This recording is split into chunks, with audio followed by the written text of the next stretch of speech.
Today we will see how to flip or mirror an object in Sketchup. To flip an object, there is an inbuilt option in Sketchup.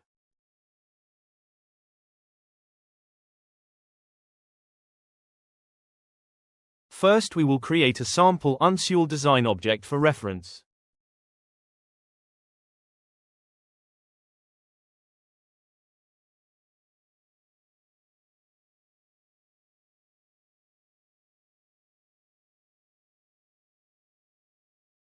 Now convert the object to group.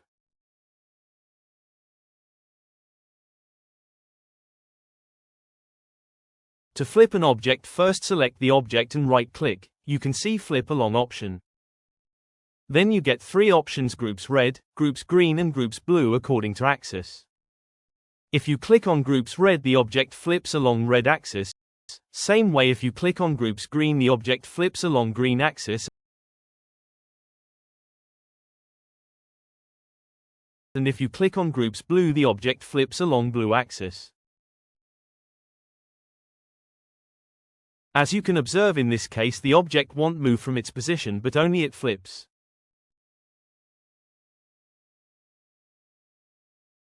This is about flip along command in Sketchup.